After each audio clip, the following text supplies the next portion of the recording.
y'all do anything? Do y'all do anything about Black History Month in school? Y'all do Black History Month in school?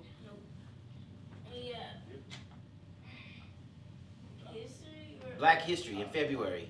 February is Black History Month. Do y'all do anything in school about it, or like learn about it?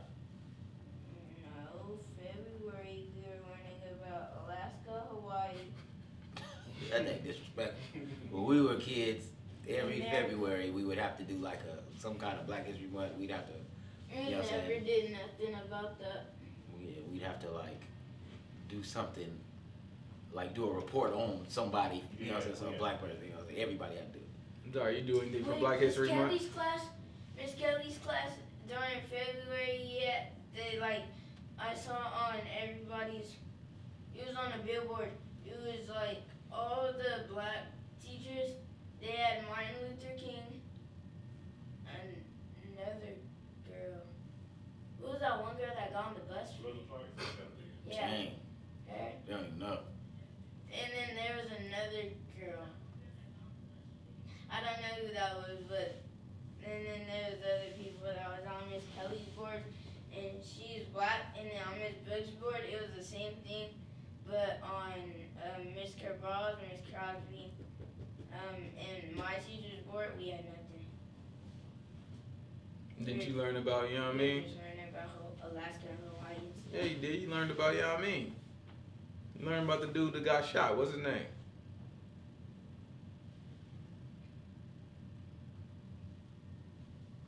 He's a weirdo, son. What's his name? Huh?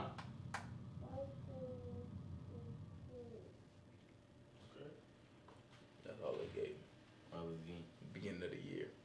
It seemed like all they told him was he got shot.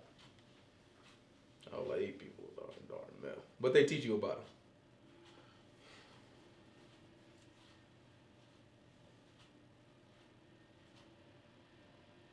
What they teach you, boy? He got shot. And what else? He wanted everybody to be equal. What they mean by everybody? Like, he wanted black people holding white people's hands, and then black and white people to sit in the same bus. So like, when the only way how he died is he got shot That boy got popped. Why they kill him?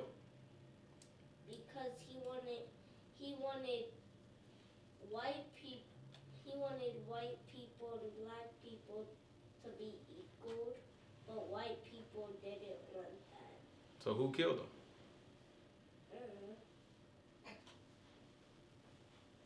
My teacher haven't told us. He ain't go into all that. Ain't going in that. That boy wanted economic inclusion. So next time you go to school, say, "Hey, Martin Luther King wanted economic inclusion." Tell him that. You know what economic My inclusion is? teacher, Money. Dad, my teacher said he was Iran or something like that, and he was teaching us about we learned it was something about I forgot, but it was like sounded weird. Yeah, he said he was like Iran or something like that. He was from Idaho or something like that, and like he pronounced Washington as Washington. What? What's our teacher talking about? Anyway, Martin Pay Luther attention King when your wanted. teacher talking so you can figure it out. When y'all teachers get to teaching y'all stuff and telling y'all stuff, y'all pay attention to it. Everything y'all learned in there, you should be able to come home and articulate it to your little brothers and your little sisters. All right? Because even if they teach you what? What'd you say? I don't really tell my brother about school. But you should. That's why when you come home, I always ask you. Because you need to be able to articulate what you're going through. Otherwise, you learn stuff and it just sit there and you don't really understand it. And when you got stuff that just sit in your brain that you don't really understand, it leads to confusion later on because it's just too much just sitting there that you're not doing nothing with. But if you can articulate it and you actually work it out, and you either make it make sense or you understand and accept the fact that it doesn't make sense, then you can categorize stuff in your brain right. A lot of people around here, they run around with all this stuff in their head. It's opposing thoughts, that stuff that don't even make no darn sense, stuff don't disagree, and they confused because of it. So you can tell them anything. You can tell them you'll wake up. You got boys y'all age, right? Y'all age and older, and they let people tell them that they can be girls if they want to be. That's the type of stuff they gonna teach y'all in y'all school, right? Y'all gonna go to school and all this stuff and be like, well, a boy or a girl can be a boy or a girl, however they want to be. That's the type of silliness, right? But it don't make sense, right? It just don't make sense, right? You look at your sister is different from you physically, right? It's a physical difference between you and your sister. It's not just something that you just want to be something, right? I'm a boy, you a boy, right? Let's just say, but I'm an adult, ain't I? Yeah. So I'm a man. Yeah. But one day you gonna be a man, right? Okay, so I mean, if you just felt like it today, could you just be a man? I mean, it's just say, I mean, I just feel like a man. You a kid. I just feel like a man. Could you just be a man? No, you got to grow up and be a man. You got to develop into a man. Your body has to change to be a man. In the same way, and even worse, your body will never change to be a woman. Your body will never change to be a girl. A girl's body will never change to be a boy. Right? Those things will never happen. So just like you can't even make yourself want to be something that you're going to end up being later on if God willing you live, right? There's no way you can make yourself be something that you had no intention of being, right? It's just a mental problem, all right? It's something that people mentally, now people going to do whatever you want to do, and you let them do whatever you want. As long as they ain't worshiping the Most High God, they ain't serving the Most High God, don't bother these people. Let these people do whatever they want to do. But don't let nobody bully you into thinking that all this madness, all this silly, all this confusion, these people talking about it right. You always got to keep an idea, you especially, boy, because I done heard about you. You got to keep an idea of what's darn right. That's important for us. Do not lose what's right. You know what's right. You learn what's right. If you forget what's right, then you come ask and figure out what's right. But don't lose what's right. It's these people out here, they have no idea what right and wrong is. They can't tell their left hand from their darn right hand. And they out there and they make messes and they bad. You see them kids at your school, they bad, ain't they? No, one of my classmates don't know their left. When my teacher says left. Yeah, be careful what you say. You know what I'm saying? Sometimes they just run with that thing. My teacher says switch hands. Like when my teacher says left hands, you don't have your left hand and you only have your right. My teacher says put your right hand down and put your left hand up. All right, because you guys are kids. So they trying to teach the kids their right hand from their left hand.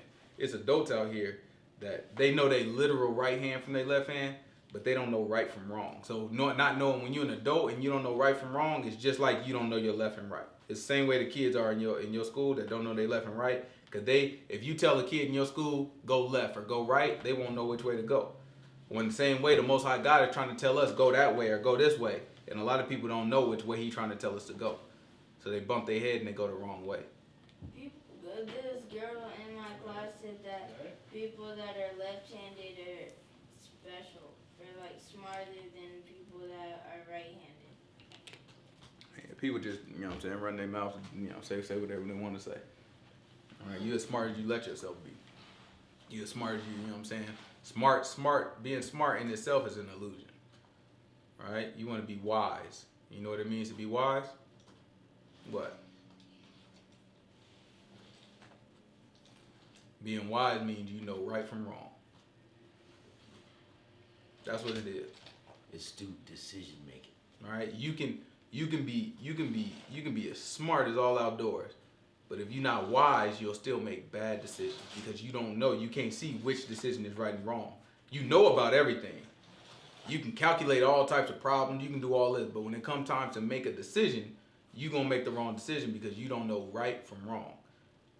Right? So being smart is an illusion. It's empty. Being wise can lead you. That's empty too, but being wise, it'll lead you to righteousness if you use it. In my classroom. Boy, you never talked about school this much in the darn life to me. That's how I go. Keep going. Yeah, I ask him every Wednesday. I have 2 bad kids in my classroom. Oh, please, you got more than 2 bad kids. You can cut that out. No, only 2. Oh, please. Now, you be telling me every day somebody in darn gets on. Matthew and Alexander. You ain't got to say their darn name there on camera, boy. That boy giving it up. Goodness gracious. What they be doing? Like You said one of them tried to get you to say a bad word. Who was that?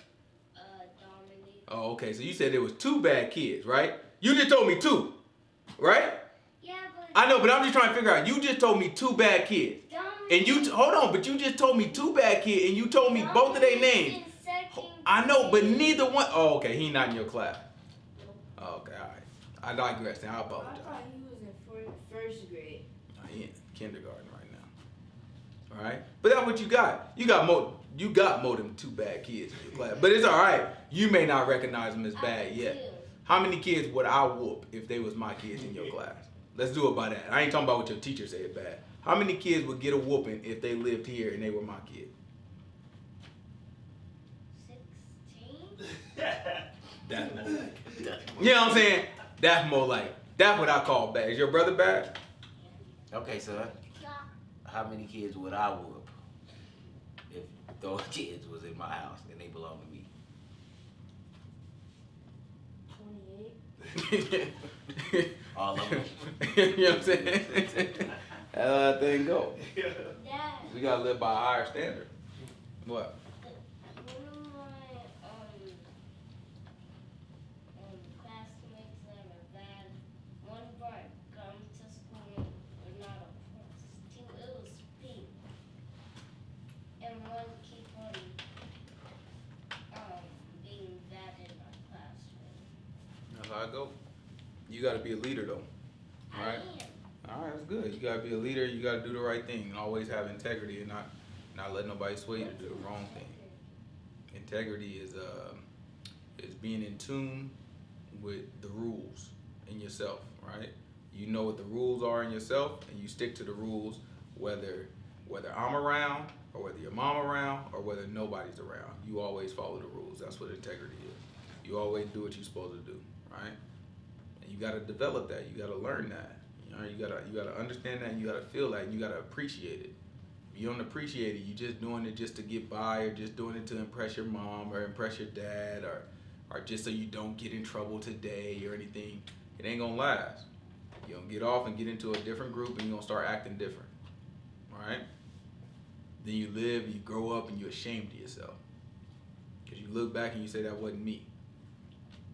All right? That's not me. It's not how my dad raised me. It's not how my mom raised me. It's not what I'm supposed to do. All right? Never lose sight of what's wrong. Y'all know what's right and wrong. All y'all need to do is just keep that sight, keep doing it. Well, boy, last one, then we got to get started. Go ahead and say something silly with your sleeping self. We have papers under our whiteboard, Mm-hmm. and like we have 5 of them. Mm-hmm. And number 1 is follow directions quickly and quietly, and number 2 is raise your hand, permission to speak, and number 3, raise your hand for permission to leave your seat, and number 4, make smart choices, and number 5, make your dear teacher happy. Make your what? Your dear teacher happy. Oh. Well, I like those rules. I ain't got a problem with none of them rules. How many of them you follow? Oh, you already failed. Yeah, you think all of them. Okay. I ask that boy every Wednesday, what's up with school? He give me I don't know. Every day, I was like, oh, okay. I put him on the phone with his cousin. Oh, at school, this, that, and the other. And my teacher said that. I was like, you got all the details now. You know what I'm saying? All he tell me about his recess and lunch. Yeah. And his spelling words. And pride care. That's only the other thing. Like, pride care. And I went to the computer class. And, you know, I'm like, okay, so you just didn't learn nothing. Yes, I did. I love what you learned. Mm-hmm. Like, all right, son. You know what I'm saying? All right. All right, where we starting? What you got for it, Darren? What you got on your heart today? TJ, you want to do me a favor? Yeah. Run. I'm hot. Super. Run downstairs for me. And you probably ain't gonna be able to do it, but see if you can figure out how to turn off the heater. There's a button that says start. It's like a touch screen. Press the start. Then there's one that say heat. And it got slash and then cool. Press that button until it moves and says off. You can do it. Go figure it out.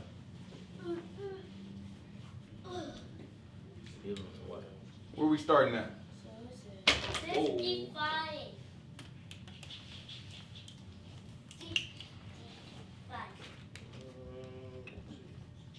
You did 55. I can't think of too many books that got 55 in them. Only Psalms 51. in Isaiah. 51. You don't know? Give me a New Testament book, somebody. 23. That's a number, boy. Okay, we're going to take 23. Give me a New Testament book, Daniel. What we got? We need one that got at least 23 books in it. That's going to be one of the Gospels or Acts. Acts got exactly 23, don't it? Yeah. Yeah, I think so. Give me the 23rd chapter of Acts.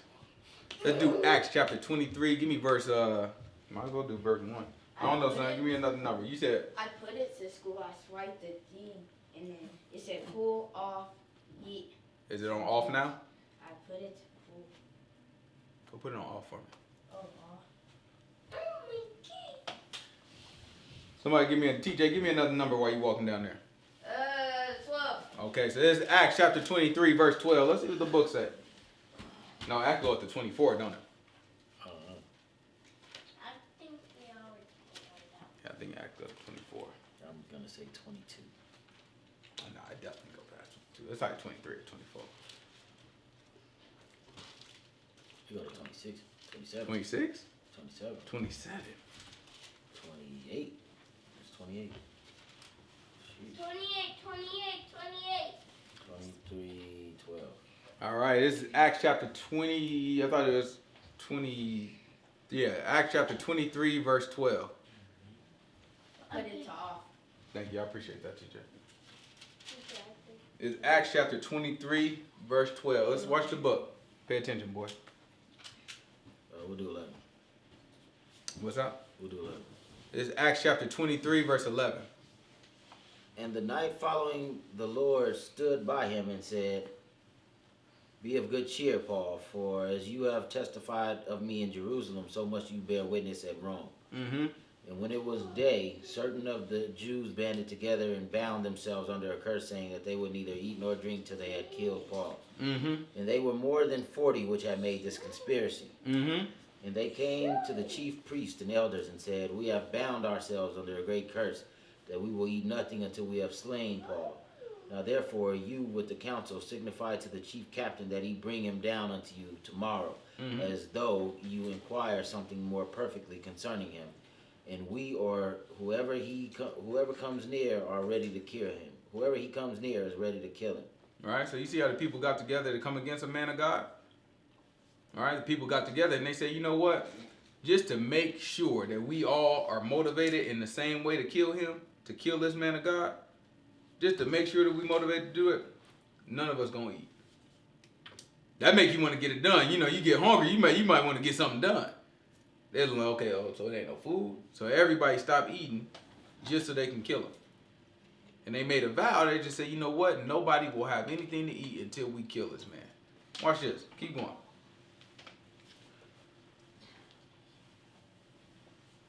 And when Paul's sister's son heard of their lying in wait, he went and entered into the castle and told Paul. Then Paul called one of the centurions unto him and said, Bring this young man to the chief captain, for he has something to tell him. Mm-hmm. So he took him and brought him to the chief captain and said, Paul the prisoner called me unto him, and prayed me to bring this young man unto you, who has something to say to you. Okay. Then the chief captain took him by the hand and went with him aside privately and asked him, What is it that you have to tell me? Mm-hmm. And he said, The Jews have agreed to desire you that you would bring down Paul tomorrow into the council, and as though they would inquire something of him more perfectly. Mm-hmm. So in other words, they're saying they trying to trick you into bringing Paul down as though they wanted to ask him some question because they wanted to have a better understanding of something, right? But watch this. But don't yield unto them, for they lie in wait for him, them more than 40 men, which have bound themselves with an oath that they will neither eat nor drink till they have killed him. And now they are ready, looking for a promise from you. Right? So they was trying to trick him into saying, look, because right now Paul was captured, right? So Paul's a prisoner right now, right? The Most High God just told him, you're going to have to testify of me in Rome, right? So the Most High God letting them know, when you get to Rome, tell these people about me, right? So Paul's a prisoner. So the guards who got Paul, they about to bring him. And he's like, listen, the Jews, our people, the Hebrews, they going to ask you. Look, bring him back. We just want to ask the man some questions, right? Just want to ask the man some questions. He's like, now the son is trying to tell him, listen, don't believe him, right? Because all they trying to do is lie in wait, man. It's like 40 plus men they about to try to kill him, right? Let's see, keep going.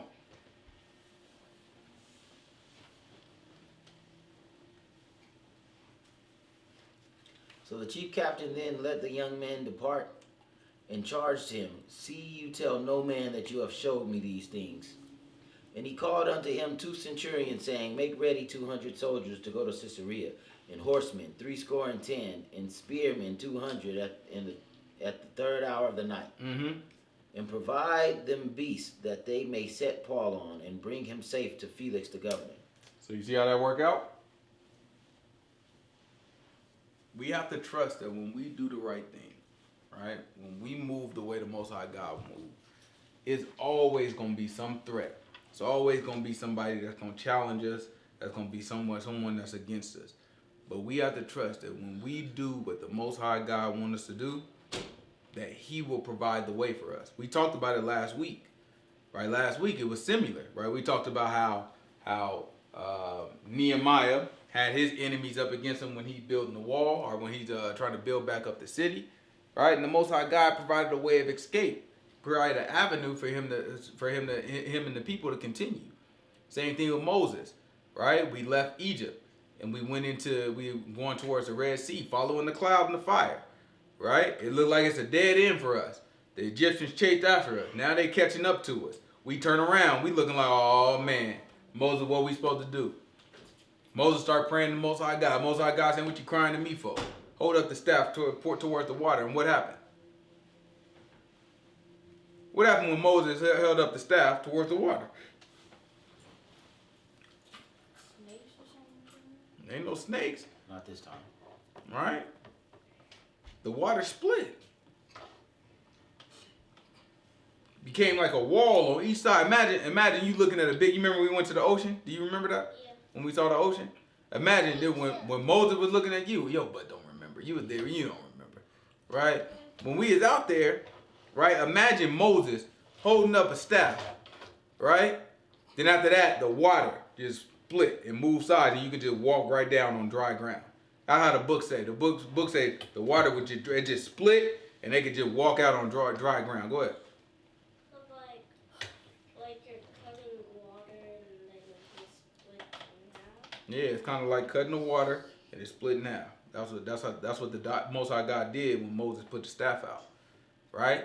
And that's the type of thing you look at that and you be like, that's impossible, right? But that's what the Most High God to do for us when it's His will for us to do the right thing, right? That's why it's important. But if the people didn't do the right thing in that moment, if the people got scared or they didn't believe or they start trying to fight, they tried to do anything different from what the Most High God told them to do, then they wouldn't have been able to witness that miracle.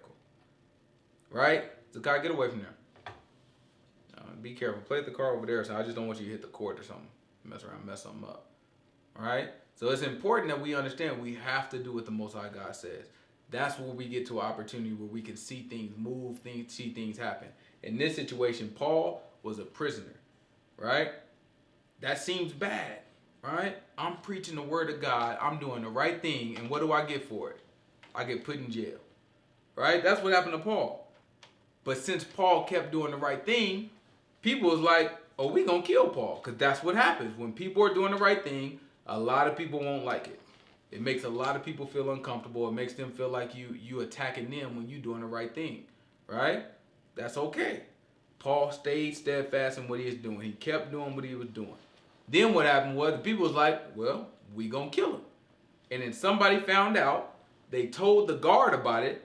Hold on. They told the guard about it and said, you know what? Somebody about to try to kill Paul. And then the guard said, give me 200 more soldiers. We gonna protect Paul. So now Paul's about to go to Rome completely protected. He's still a prisoner. But at the end of it, the Most High God has a plan. And that's what we have to think of. Some stuff get uncomfortable, things are difficult. We have to stay steadfast. In other words, we have to keep going with the plan that the Most High God gave us. And where can we find the plan that the Most High God gave us?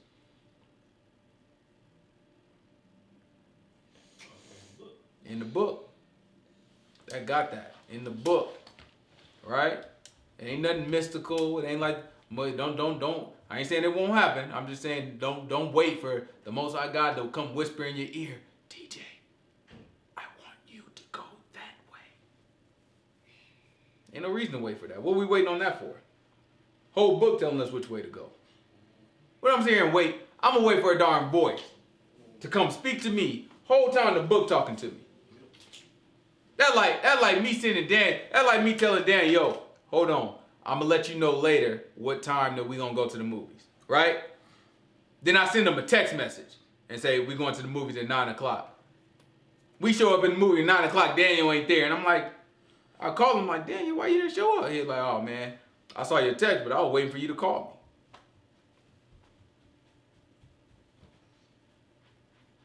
What sense that made? We got the message right now. We got a whole big text message right there. Man been texting us for years. Right? What I'm waiting for him to call? I don't know. Maybe he don't want to use his minutes. Right? Let's grab Philippians. It's Philippians chapter 2, give me verse 13. After that, we're going to go to 2 Corinthians chapter 3. Philippians chapter 2, verse 13. 2 Corinthians 3 is after that.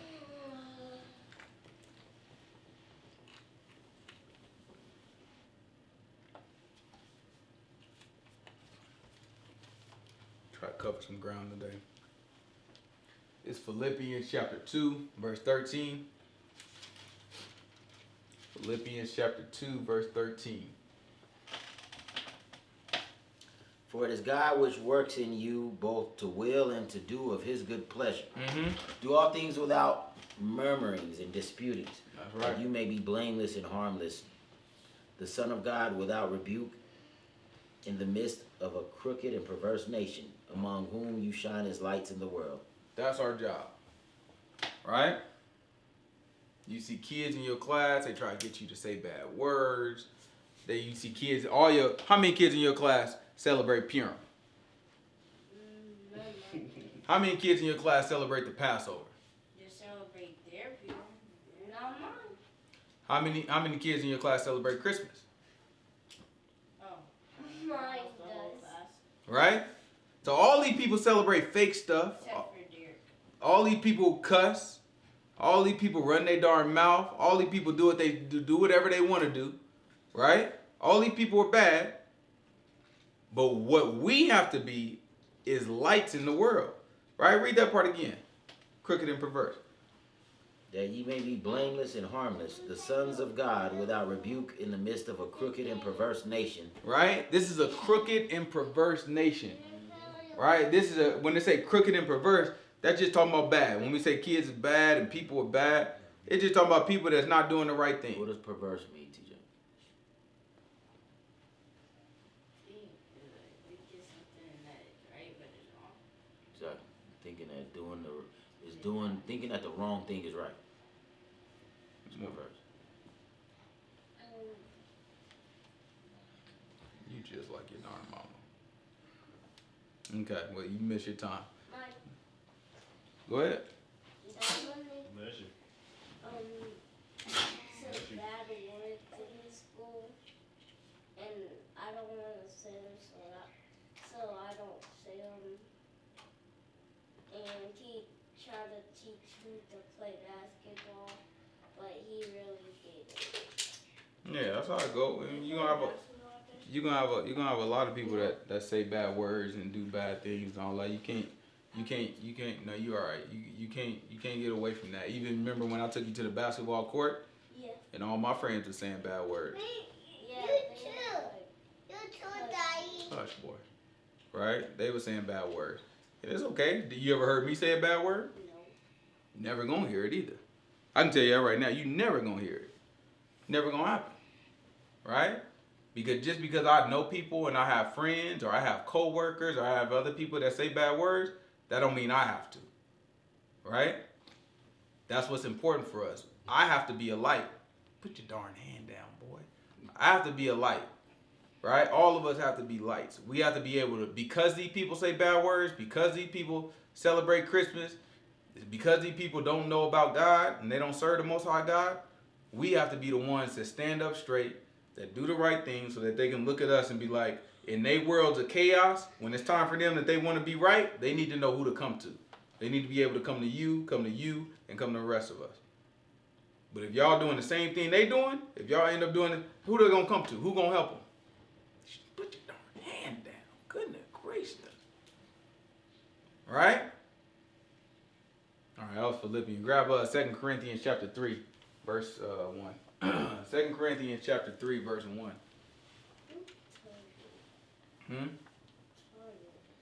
Take your butt to sleep. I know you tired.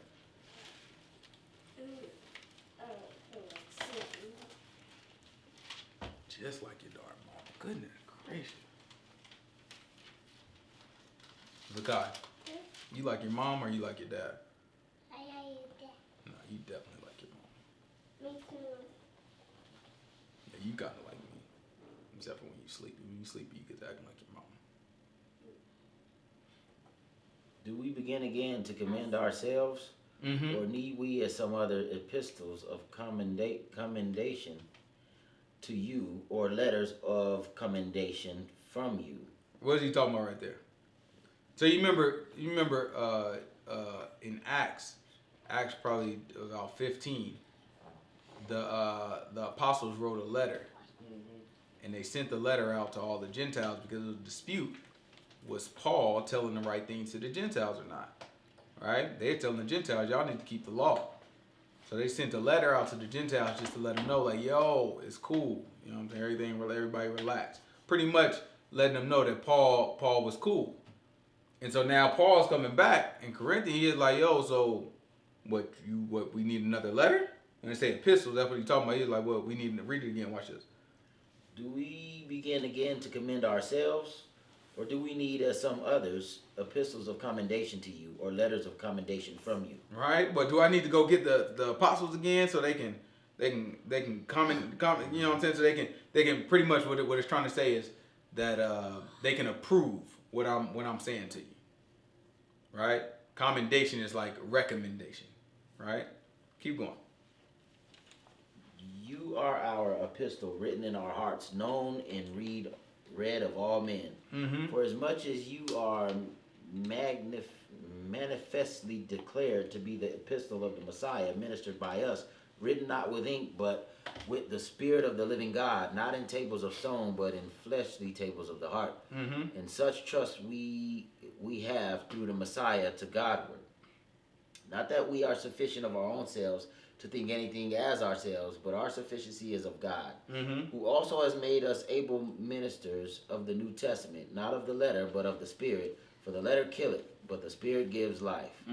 But if the ministration of death written and engraved in stones was glorious, so that the children of Israel could not steadfastly behold the face of Moses, for the glory of his countenance, which glory was to be done away, how shall not the ministration of the Spirit be rather glorious? For if the ministration of condemnation be glory, much more does the ministration of righteousness exceed in glory.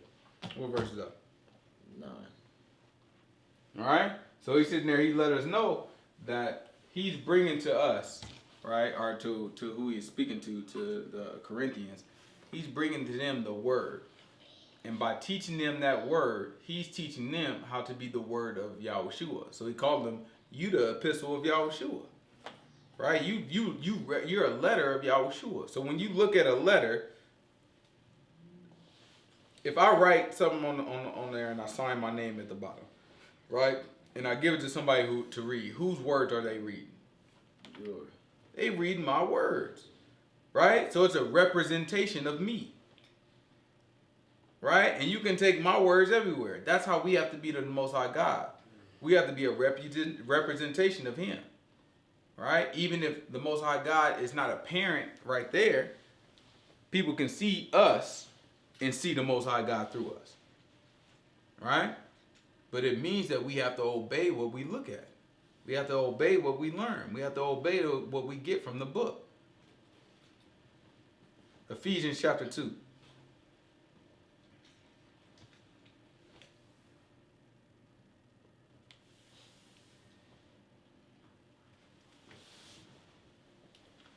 Ephesians chapter 2, verse 8.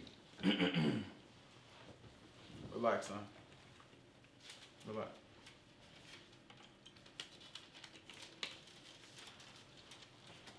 For by grace are ye saved through faith, and not that of yourselves.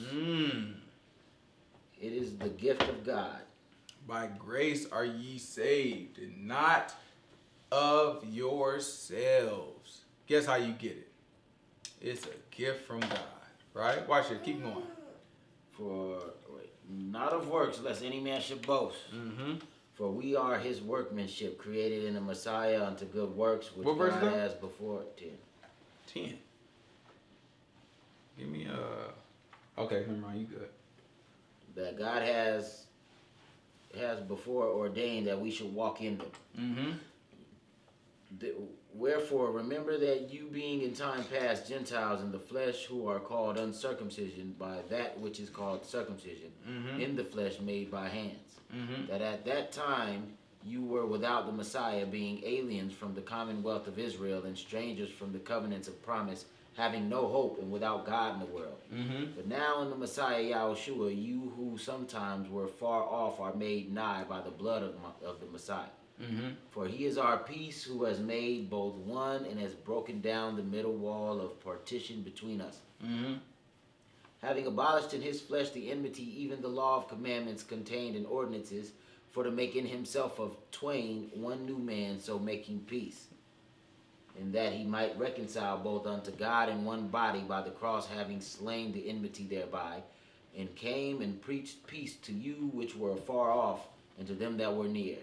All right, so this is our goal. All right, you'll hear people talk about unity and all of us coming together. The only way for people to truly come together is through the Most High God. All right, that's the only way to have real unity. Any other unity gonna be fake or limited or temporary. All right, the only way to have real unity is through the Most High God. Lasting unity that lasts forever. Let's get into where we left off last week. It's Nehemiah chapter 3. Let's try to cover some ground. It's Nehemiah chapter 3. Give me verse 1.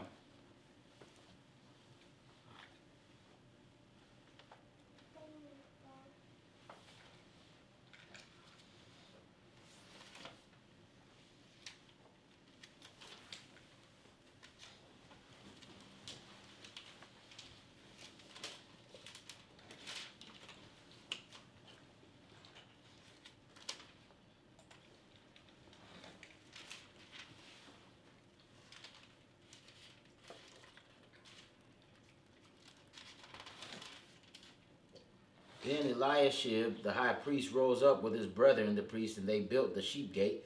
They sanctified it and set up the doors of it, even to the tower of Mia.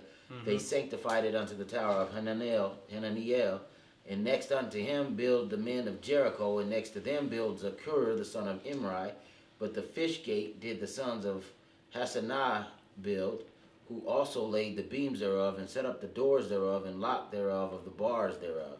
And next to him repaired Meremoth, and the son of Uriah, the son of Koz.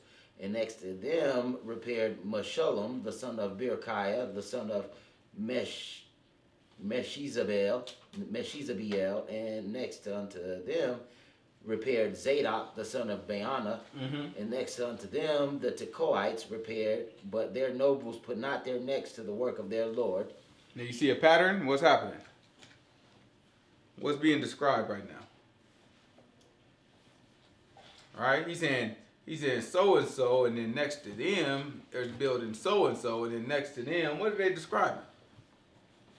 Building the wall, building the perimeter. So he built the fish gate next to him. He put the bars Everybody and next to each other, right? And they all building up this structure for us, right? Watch this. Jump. What's the last verse? 32. 32. Give me about 30. After him repaired Hananiah the son of Shelemiah. All the way to the end. Look, they still talking about this person next to this person, and after that person is this person. Watch this. And Hanun the sixth son of Zalaph, another piece. After him repaired Meshullam the son of Berechiah over against his chamber. And after him repaired Malchiah the goldsmith's son unto the place of Nethanim's and of the merchants over against the gate Mifkad, and to the going up to the corner. And between the going up of the corner unto the sheep gate repaired the goldsmiths and the merchants. Verse 1 and 4.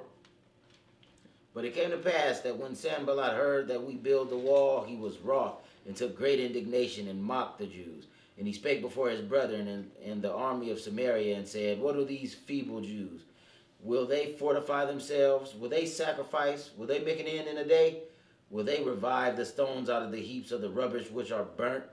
Now Tobiah and the Ammonite was by him, and he said, Even that which they build, if a fox go up, he shall even break down their stone wall. All right, so he said, y'all building it for naught. He said, y'all just mess around and build that stuff. Even if a fox run up that thing will fall down. So he thought we were doing a bad job. Jump over to chapter 6. Watch this. It's chapter 6. Started off of, give me about verse 15.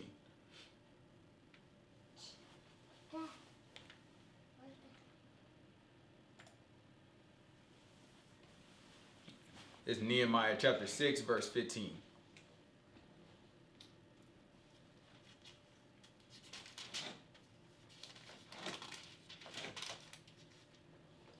So the wall was finished in the 25th day of the month Elul in 52 days. Watch this. And it came to pass that when all our enemies heard thereof, and all the heathen that were about us saw these things, they were much cast down in their eyes, for they perceived that this work was wrought of our God. This work was what? Wrought of our God. What does that mean? This work was made by our God. What's interesting about that? God did it, but they were describing all the people that put the work to make it happen. We just looked at a whole chapter 3, that told you person by person who was doing what and how to help. And at the very end of it, Nehemiah said, they saw that our God did this. Right? That has to be our attitude. That has to be our attitude. It's chapter 7. Let me start at verse 1. Nehemiah chapter 7, verse 1.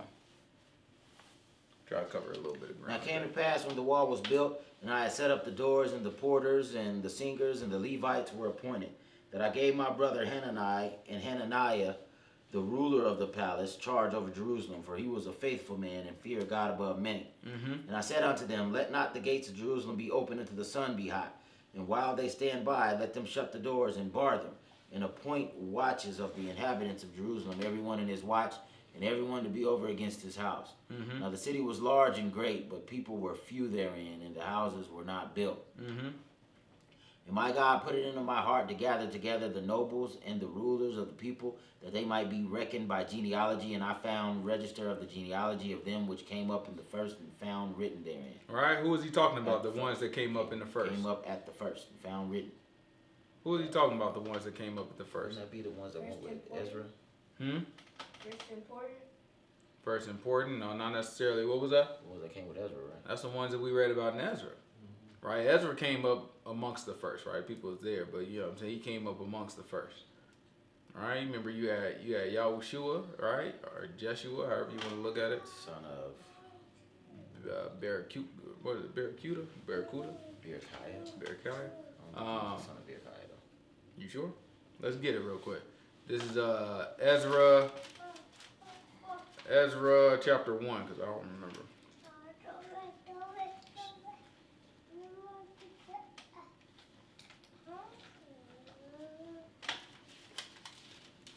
believe it's verse 1. Or maybe a little further down.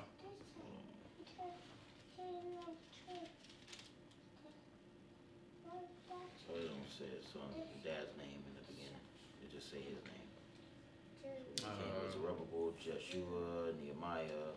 Go to Getting in Zechariah, I know he said. yeah, Zechariah chapter 6, is it? Might not be 6. If it ain't 6, try 4. Huh? 3? 6. Joshua. Just like the name in general. Jacob the captain. Yeah, son of Joshua, son of.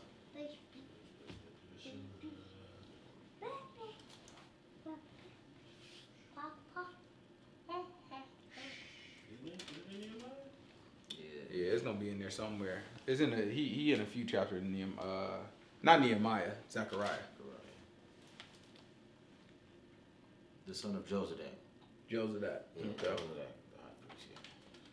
Yahshua, the son of Josadak. All right, so that's when it's talking about the people that came up with the first. It's talking about those people that was named in Ezra, right? And you remember in Ezra at the beginning when we was looking at it, one of the first things that happened in the book is they start keeping a track of whoever it was. Remember they had some strict rules. They're like, oh no, if you can't count your people, it ain't no way you can say you're a Levite. So you Right. might be a Levite, but since we don't got no record, don't you go over there and don't touch nothing. Yeah, we not going with one. We not just gonna go through. We not just taking your word for it, right? We need you to recount all your people. We need you to prove that thing out, right? So they had the records of the genealogies, and that's what Nehemiah picked up. Let's go back to Nehemiah. Where we at? Chapter 7. 7, yeah. It's Nehemiah chapter 7, verse 1. Now it came to pass when the wall was built, I set up the doors and the porters and the singers, and the Levites were appointed. That I gave my brother Hananiah and Hananiah, the ruler of the palace, charge over Jerusalem, for he was a faithful man and feared God above many. And I said unto them, let not the gates of Jerusalem be open until the sun be hot. And while they stood by, let them shut the doors and bar them. And appoint watches of the inhabitants of Jerusalem, everyone in his watch, and everyone to be over against his house. Right, because it's just like Paul. You remember Paul was being taken down, and you had people, 40 plus people that were sitting there like, man, we ain't even going to eat until we kill him. That's how Nehemiah feels. He knows there's people out there. Remember, we just got done reading. Man was laughing at him like, man, y'all built this wall, man, for a fox run up that darn wall to fall apart. So we know we got people against us. So Nehemiah was like, all right, everybody set up watch, right? We not just gonna let anybody just run up here and get us. Somebody gonna get us. They gonna have to be the big boys. You know what I'm saying? We ain't gonna let just anybody run up in here and try to get us. So he set up a watch. Let's hear about it. Now the city was large and great, but the people were few therein, and the houses were not built. And my God put it in my heart to gather together the nobles, the rulers, and the people, that they might be reckoned by genealogy. And I found a register of the genealogy of them, which came up at the first, and found written therein. These are the children of the province that went up out of captivity, of those that had been carried away from Nebuchadnezzar, king of Babylon, and had carried away and came to Jerusalem again, unto Judah, every one unto his city. Who came with Zerubbabel, Yahushua, Nehemiah, Azariah, Rehemiah, Nehemiah, Mordecai, Bilshan, Mispreth, Bigvai, Nehum, Baana. You good. Go jump to Nehemiah chapter 8, verse 1.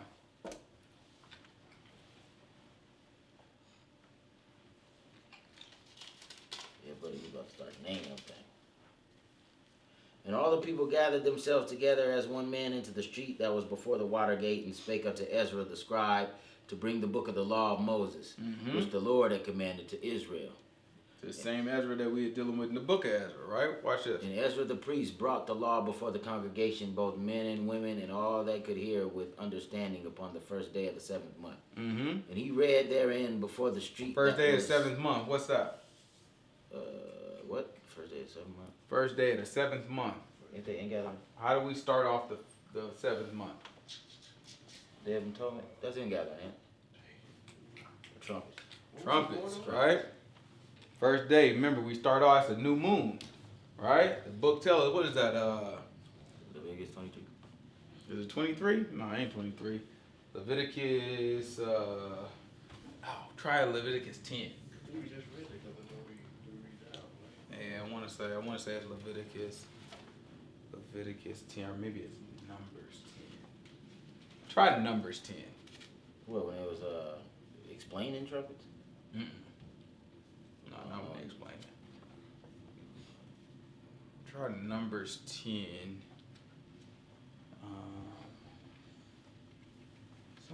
Some tell me it's 10. It might not be. If it ain't Numbers 10, then we'll try to figure it out. Talking about how to like the people move, like when they trumpet. Yeah. That's Numbers. Is it 10? I don't know if it's 10, but I know it's in Numbers.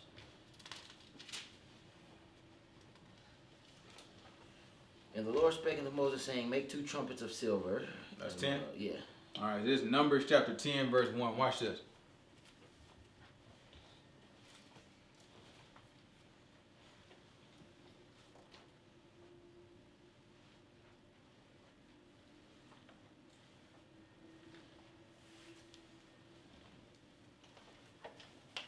And the Lord spake unto Moses, saying, make 2 trumpets of silver of a whole piece, that thou shalt make them, that thou may use them for the calling of the assembly and for the journeying of the camps. Mm-hmm. And when they shall blow with them all the assembly that shall assemble themselves to thee at the door of the tabernacle of the congregation. And if they blow but with 1 trumpet, then the princes which are heads of the thousands of Israel shall gather themselves unto thee. Mm-hmm. When you blow an alarm, then the camps that lie on the east part shall go forward. When you blow an alarm the second time, then the camps that lie on the south side shall take their journey. They shall blow an alarm for their journeys. But when the congregation is to be gathered together, you shall blow, but you shall not sound an alarm. Mm-hmm. And the sons of Aaron, the priests, shall blow with the trumpets, that they shall be to you for an ordinance forever throughout your generations. Mm-hmm. And if ye go to war in your land against the enemy that oppress you, then you shall blow an alarm with the trumpets, and you shall remember. You shall be remembered before the Lord your God, and you shall be saved from your enemies. All right, so you see what it just said there? If you go into a land and your enemy oppress you, all right? What's the next part? You shall be what? You shall blow an alarm with the trumpets, and you shall be remembered before the Lord your God, and you shall be saved from your enemies. We didn't know that, did we? All right? We in the land of our oppressor right now, aren't we? What should we be doing? Relax, waiting on the Most High God to come. That got that, right? Right? Plus, we ain't got no priest to blow the trumpet. anyway. Exactly. You see these boys out here blowing trumpets and all that. This is why they doing it. Because that verse we just read. They stand up in front of their congregation and blow the trumpet, and they think they calling out to the Most High God. Read it back. I'll show you what we missed. All right? T didn't miss it. What, about 2 verses before that? About a verse before that? And the sons of Aaron, the priests, shall blow with the trumpets, and they shall be to you for an ordinance forever throughout your generations. Forever. Guess who can blow it? Most High, Yahushua, only the priest. Only the priest. Sons of Aaron, that's it. Right? That's not, now listen, that's not saying that nobody else can blow a trumpet, because look at what it's saying here. Go to the very first verse. Make thee 2 trumpets of silver of a whole piece, that you shall make them, and you may use them for the calling of the assembly and for the journeying of the camps. So he's giving specific instructions. Right?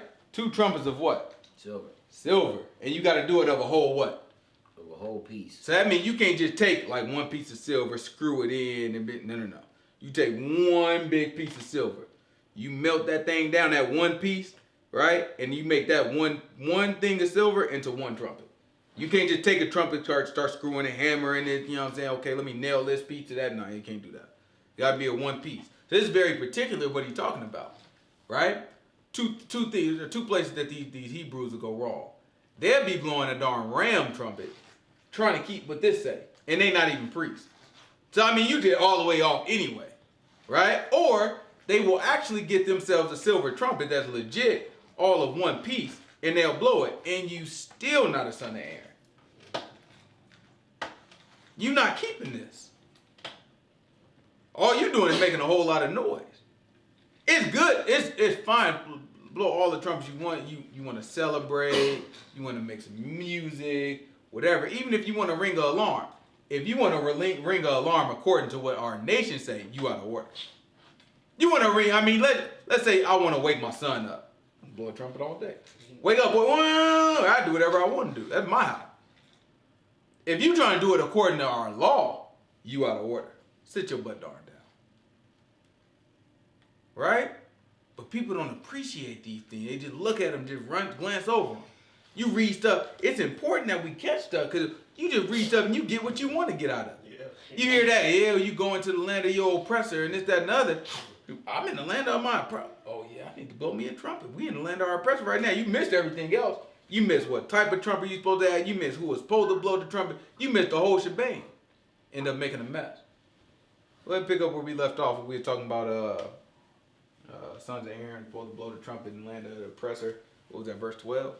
And the sons of Aaron, the priests, shall blow with the trumpets, and they shall be to you for an ordinance forever throughout your generations. Mm-hmm. And if you go to war in your land against the enemy that oppress you, then you shall blow an alarm with the trumpets, and you shall be remembered before the Lord your God, and you shall be saved from your enemies. Mm-hmm. Also in the day of your gladness, and in your solemn days, and in the beginning of your months, you So shall blow. in the day of gladness, and in your solemn days, and in the what? The beginning of your months. So when we talk about the first day of the 7th month, right? That's the beginning of that month, right? So that's how you remember what day that is. There's only one day that we celebrate that starts on the first day of the month, all right? So whenever we come to the first day of the 7th month, that's the day of trumpets, all right? The beginning of all of our months, we have trumpets. This day is the actual day set aside for Day of Trumpets, right? This represents this. We'll talk about it later on, but this represents Yahushua when he comes back. You remember in Revelation to say how many trumpets was gonna blow? 7 of them things. All right, and in the 7th month, we blow trumpets all through the month. All through the month. For the Day of Atonement, we had trumpets. For the ingathering, we had trumpets as well. So this is our whole month gonna be a trumpets, and it's gonna end off with the ingathering. Let's go back to Nehemiah. We'll try to get up out of here. In Nehemiah chapter 8, where we leave off? Verse 2. In Nehemiah chapter 8, verse 2. Let's see what the book says. And Ezra the priest brought the law before the congregation, both men and women, and all that could hear with understanding upon the first day of the 7th month. All right? And he read therein before the street. He said, hold on. He said, both men and women? Yeah. And then all that what? All that could hear with understanding. Let everybody come if you can understand it. So definitely the men, definitely the women, right? So that, in your mind, you think that got everybody.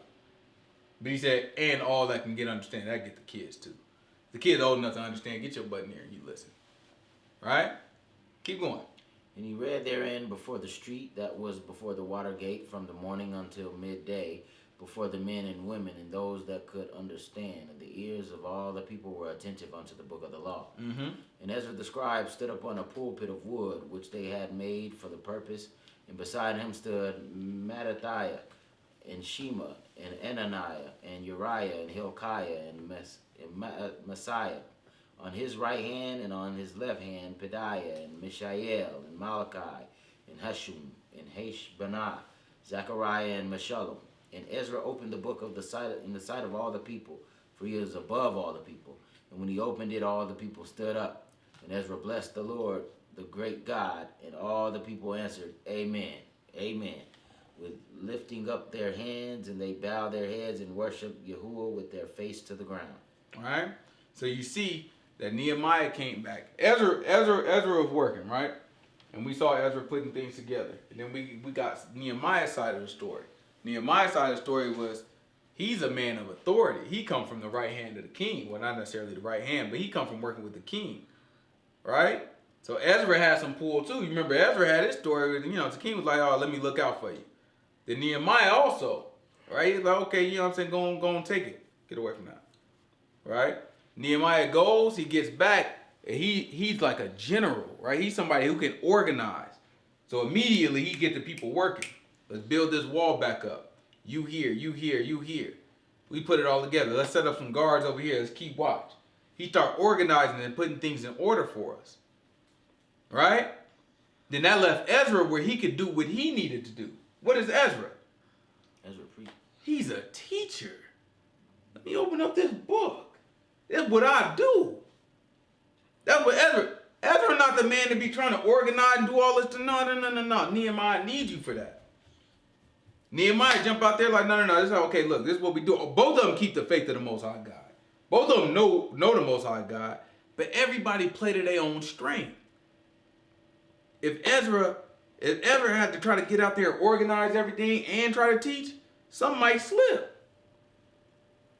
But Nehemiah, he said, you know what? No, I got that part. You ain't got to worry about that. Oh, I can do this. It's likely what he was doing for the king anyway. Right? Organize stuff, making sure everybody in play. Looking like, no. Okay, no, we going to build this wall. You need to stand right there, though. Why don't you work on this part? Had the whole people just darn lined up building the wall. That take organization. These people ran their mouth talking about a fox. Ain't no fox run up on it, though. What you talking about? Right? It's important that we're able to see that. That's what it's talking about when we read in the New Testament. Like, oh, well, everybody got their own gifts. Right? When Paul tells us the body is like, the body is literally like a body with different members. Right? Different body parts. Everybody can't be the darn head. That don't make no sense. That's what that's talking about. That's what Nehemiah trying to put in place. You work on this part of the wall. You work on this part of the wall. You do this. Y'all stand guard over there. He started putting everybody, because now, if everybody plays their part, then the people who are experts in what they do, they can do it. I'm an expert at directing stuff. I'm an expert at building. So I'm going to do this, and I'll teach y'all how to build.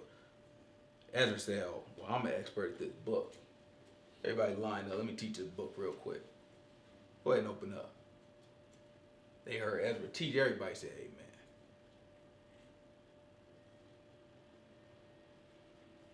Any questions? All right, we'll get into the rest of it next week.